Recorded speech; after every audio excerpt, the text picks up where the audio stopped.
Hello, Eddie here, and I just thought I'd talk about the John Cena babyface to heel, back to babyface turn, because the whole situation was super weird, but I'm actually really happy he turned so suddenly from a bad guy back into a good guy, and I'll explain why right now. So I wasn't a massive fan of the John Cena heel turn, I'll be honest with you. I like the shock factor in the beginning, but I think WWE has become really big into moments, and they always have, but I think especially with social media, they've become even more into what's TikTokable, what's Instagrammable, how do we get that instant reaction of someone being shocked on camera. We think back to the Miz girl, or Randy Orton girl, when the Miz won the WWE Championship, and you had the girl looking really sad, pouting. You know, you think of the Brock Lesnar guy doing the big flex when Brock Lesnar returned. More recently, you think of the Logan Paul and Ricochet both jumping off the top rope at the same time and clashing into each other, and that being a big social media moment. So it's not exactly a foreign concept to have moments in wrestling, and it's always been a thing. But I think you want to have it existing in the context of the story in the right way. And I think with the John Cena heel turn, it felt like something that was almost a bit of a, if not last minute, then a not amazingly well thought out move, because you have this amazing character of John Cena who's been a good guy now for 20 years. The last time he was a bad guy was when I was a kid, and he was in the early stages of his rapper phase. But as soon as he turned into a good guy, he faced against JBL for the WWE Championship. He won. He kind of introduced, in some ways, the five moves of doom, as they're now called: the shoulder tackle, duck underneath, side slam, off the ropes, five knuckle shuffle, you can't see me, into the FU or attitude adjustment. That's been a thing for ages. And I think the period where people were starting to find that stale and where people wanted to see a character change and were getting sick of him has long since passed. And now we have John Cena back. And I think people are really able to put him into proper context and think, wow, this guy was really good all along. And he never was not good, but I think he was so exposed for a long time. He was so in front of the camera. He was so frequently world champion, now 17-time world champion, that people got sick of him and they wanted to see a change. And that's over now. He's kind of gone over that hill. And I mean over the hill in a good way, not in terms of him being washed up, although he is older now. But that period where you got that bump in the road, he's past that bump, and people were ready to appreciate him for his legacy, what he'd achieved, how good he's always been, and just enjoy the final year of his career. So even though that made it all the more shocking when he became a bad guy, there was also this element of why. Beyond the shock factor, you've got this thing where this guy is now ready to be appreciated by the fans. They want to cheer for him, and you've chosen now to turn him into a bad guy. So it's almost the opposite of what happened with Roman Reigns, where with Roman Reigns, they wanted him to be a good guy for so long and the fans were rejecting it, that eventually they just lent into the problem and said, okay, fine. You want to boo him so bad? Let's go and boo him. And then fans were able to do what they wanted, but he was so good at being a bad guy that now he's able to make the change back more organically without really having to change a thing. Whereas with Cena, he was always a good guy that people liked. The issue was just the level of exposure. So once you had him taken away for a bit and he could come back and say, okay, I'm going to really retire now, people are now ready to cheer for him. He didn't need to have that Rock treatment or that Roman Reigns treatment where he needed to be a bad guy to become a good guy again. That was gone. So what's the benefit? I guess you have the new possibilities of a heel John Cena facing wrestlers, but the guy's been gone for a few years now. There are also loads of wrestlers he hasn't faced as a good guy. And also there are people he can kind of wrap up those storylines with. And they've done some of that, him against Randy Orton. They've kind of done the passing of the torch somewhat now with the Cody Rhodes angle. They're going to have him against Brock Lesnar soon. So they've the R-Truth stuff. So they've had things where they've tried to reapproach his old storylines, but they didn't need to have him as a bad guy to kind of revisit those things one last time. We now have the nostalgia factor. We didn't need the heel John Cena versus face Randy Orton. The one last time is kind of enough. So that was something that confused me a bit, was the why, what's the reason, what's the benefit. But the other problem that I found from it was the fact that we know he's going to retire at the end of the year. So unless this is all one massive swerve and they're just lying for no real good reason, we're going to have to see him turn face again by the end of the year, because they're not going to have him retire as a bad guy, or at least I'd be shocked if they did. And fans wouldn't want to see him retire as a bad guy. Regardless, he's going to get cheered. So knowing that the end is coming, fans want to cheer for him, and they're going to actively reject booing him. Or even if they boo him, they're going to do it in a loving way. It's not going to be a legit, I hate you, Chris Jericho in the 2010s type, you're really annoying, like, go away type of boo. It's going to be a boo, but we still love you, boo. So with that in mind, how are you going to believably have Cena be a heel in a way that gets people to genuinely dislike him, but still have enough time to also believably turn him back into a good guy? The timing of it all seemed a bit off. And even though I liked the excitement around Cena turning heel, the buzz, the what's he going to do as a bad guy, I think the what if in some cases is more exciting than the reality, and I think this is one of those moments, especially with Cena being at the end of his career, because he's not going to be able to give his all athletically the way he would have been able to earlier in his career. We're not going to get to see the full move set of a heel John Cena, because he's just not the wrestler he was. He's still very good, but also with those risks involved with his acting career, you can tell he's not taking bumps the way he used to. You can tell he's not giving it quite his all with some of the moves the way he used to. I think the SummerSlam match was an exception, and I'll get to that. But in general, he's not been able to really commit himself. So I think if you need him to be the forgivable, nostalgic type, which he kind of needs to be for his last year somewhat, just let him be himself and not force a new persona on for just the sake of a little bit of extra buzz or a little bit of extra curiosity. So with all that background to him not being really an ideal choice to turn heel in the final year of his career, I think when you look at the SummerSlam build-up and you look at the last-minute change to him suddenly being a good guy, I'm like, yeah, fine, just change him good. There was never going to be a good way to do this. You could argue there's better ways, but there was never going to be an ideal way to turn him face in a way that didn't feel kind of strange, because he's basically just said to all the fans, for the past 20 years, you've been using me, you don't care about me, all the relationship we had in the past was abusive, it was never really beneficial to be around you guys, I don't like you anymore, I never have liked you, or he's lots of things to that effect. So he's just tore apart 20 years of goodwill in a sense. How are you going to bring that back up again? Like, you're not going to be able to do it believably.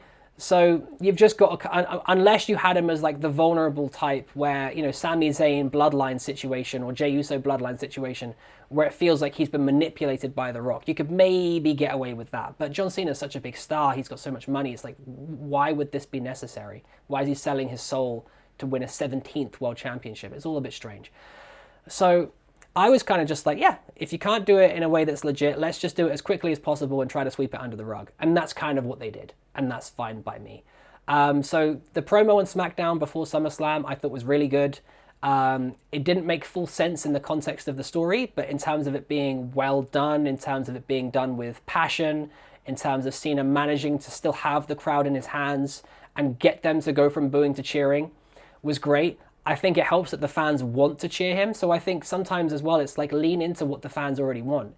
If they want to believe that Cena's still a good guy, let's just go out there and just allow them to believe and allow them to suspend that disbelief without trying to go too dramatically into how do the logistics of this story make sense, because we're already past that point.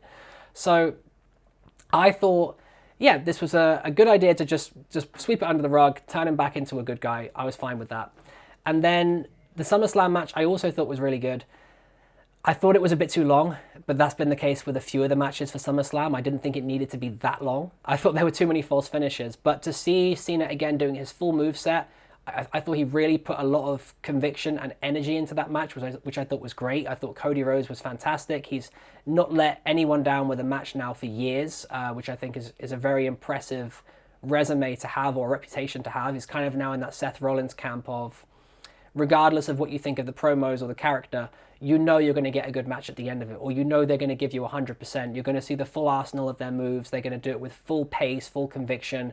They're going to really put their all into the match, and I think that's a great thing for Cody Rhodes. But I liked the flow of the match. I liked at SummerSlam that John Cena was coming back with the leg drop off the second rope. I liked that he was back, with the fisherman's suplex, but with a bit more oomph. I liked that when he gave the old 5 moves of doom, that he was really throwing himself into the moves. It felt like he was selling more. It felt like he was taking harder bumps to the ground than he has now for the past few months. So I liked all of that.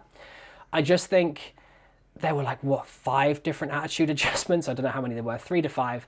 And there are about 3 to 5 different crossroads in there. I don't think you need that many finishing false finishes, especially at SummerSlam. WrestleMania, we know that's kind of you get away with it. It's a special time of year type thing, but this felt a little bit excessive. I feel like 2 to 3 would have been enough for a finish, because what happens is if you keep doing false finishes over and over again, you get this point where fans are like, well, what is going to end this match? And then ultimately Cody Rhodes he won with what ended up being more of a bulldog than a Cody cutter, but say a bulldog through the table into a crossroads.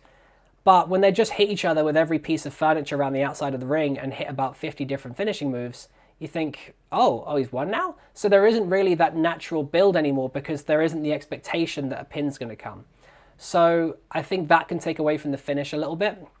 I wasn't a big fan of the street fight, because if they knew that Cena was going to become a good guy, which they at least knew on SmackDown, I think they could have just almost said, let's just change it to a regular wrestling match. And I know fans may have booed the changing of a street fight, but I think just scrap the street fight. If you're going to have good guy John Cena, don't do a street fight, because the benefit of the street fight was that it was going to be more of a climax to the bad blood of the feud, right? They're going to have a proper fight because they've had all this stewing up.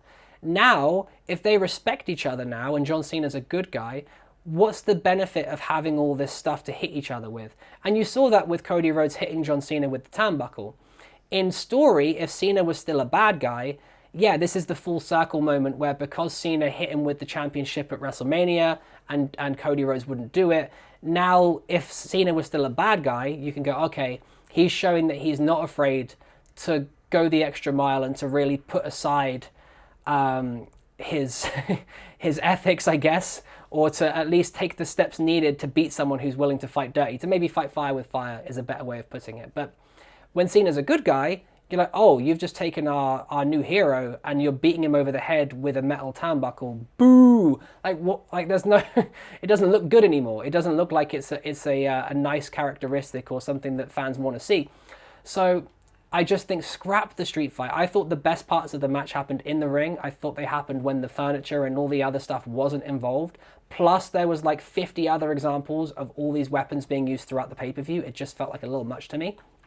And I liked what was in the ring. So this is more me complimenting the match than insulting the street fight bits. They were fine, but I just think the match itself was good enough that you didn't need all that extra stuff, and it kind of fit the new vibe of the match better.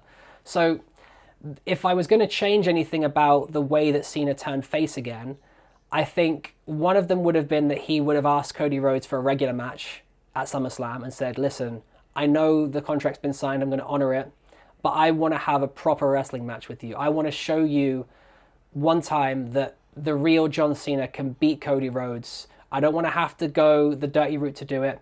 I want to show these people that I can still do it. I've been trying to prove myself by being a 17-time world champion, but it doesn't feel right doing it this way. And I don't know that I can beat the best version of you clean, and I want to prove to myself that I can. If he did something like that, say it a little better in John Cena stylings, and said, let's have a proper match, goes into the ring, does all the other stuff he does the regular entrance, but still hasn't quite turned into a babyface yet, let's say, but he's kind of halfway there, then in the match, you can have fans really wanting to see him turn into a good guy. You can kind of have a version of the Hulk Hogan versus Rock WrestleMania match. And I think that would have been really good. If you almost had Cena not quite doing the full face turn on SmackDown, but saying he wants to beat him honestly, make that deal with Cody. Don't quite turn good guy yet. He can maybe still keep the sullen look. He could still do the walkout in the somewhat sad way to SummerSlam, but then gradually have him doing more of his moveset bit by bit. And what would be a good callback, actually, to the Hulk Hogan-Rock match, now that, of course, Hulk Hogan's died. I know that Hulk Hogan had a complex relationship with WWE, and he had a complex relationship with the fans because of the controversies, but his legacy in the business is undeniable, and I think now that they've done the tributes and everything, I'm not saying you have to go over the top and pretend that he was a saint beyond what he was, but I think as a little tribute or a callback, they could have had Cena, when he's getting beat up by Cody Rhodes at one point, near the end of the match, to Hulk up, like Hulk Hogan did against The Rock, and actually have him proper do the Hulk up. But rather than do the Hulk Hogan moves, he can do his own version, which is his 5 moves of doom, right? He can Hulk up, he could do even the point if he wanted to, and do the shake, but then rather than do the big boot, come off the ropes, hit him with a shoulder tackle, hit him with another, duck underneath, side slam, come up. He could come off, do the 5-knuckle shuffle, and the you can't see me. He could even do a little this if he really wanted to, just add an extra bit of sauce on it. Then hit him with the attitude adjustment, get the 1-2, and then fans, I think would really be losing it for that. And then you could have Cody Rhodes kind of doing the last couple of crossroads after that to win the match. And I think that would have been a really nice way to end it. And you didn't need to have all the furniture. I think the story there spoke for itself. So for me, that's how I would have done it. But I like that they made the change. I like that Cena's a good guy again now, I hope. I hope there aren't more swerves to come. And I think now I'm happy to suspend my disbelief, sweep this under the rug, and just move towards the end of the year and kind of give John Cena his celebration like none of that heel stuff happened. We can kind of have it there as a fun moment, but not dwell on it. So I'm happy with that. I just think now there needs to be a bit more thought about, okay, when we're looking towards our big moments in future, these reaction moments, how is this actually going to help create something longer term that we really enjoy? Because the moments are great, but the reason that a moment is great is because they're A, unexpected, B, that they're part of something that really makes sense in the longer term, and C, because people are really invested because they're waiting to see what's going to come next. But if you just kind of throw moments around willy-nilly and they start to become predictable in a way, and fans don't feel invested in the storylines anymore, and they're not really sure what's going to come, but not in a good way, they're just sort of like, this doesn't feel like it makes any sense, then you're going to have people, the moments aren't really going to be moments anymore. So I think that little bit of extra thought, which they've been doing a really good job of in many other matches, they did such a good job with the Roman Reigns build-up, that this felt like an outlier. I know there's been a lot of critique behind the scenes and from a lot of commentators in wrestling about, was this due to The Rock? Was this due to TKO? Was this like just to force in some of the stuff with Travis Scott? There's all kinds of theories around the John Cena heel turn, why it happened and why it hasn't quite made any sense. But I think regardless of that, it just seems like a lesson for the business long term to really think about, okay, we're going to make this shock moment happen, but this needs to be planned as part of a bigger story that we're doing. Because if not, people are going to start to tap out eventually. But outside of that, really enjoyed the match. I enjoyed SummerSlam as well. There were definitely some ups and downs in it, but I thought overall it was an enjoyable show. And yeah, I'm excited to see what's next now for good guy John Cena. So let me know what you think. I know some people liked heel John Cena, so if that's you, let me know. What did you like about it? Maybe you're upset to see him turn to a good guy so quickly. What would you rather have seen happen? Drop it down in the comments. I'll reply to any comments I see. And yeah, I'll catch you guys soon with another review. Thanks.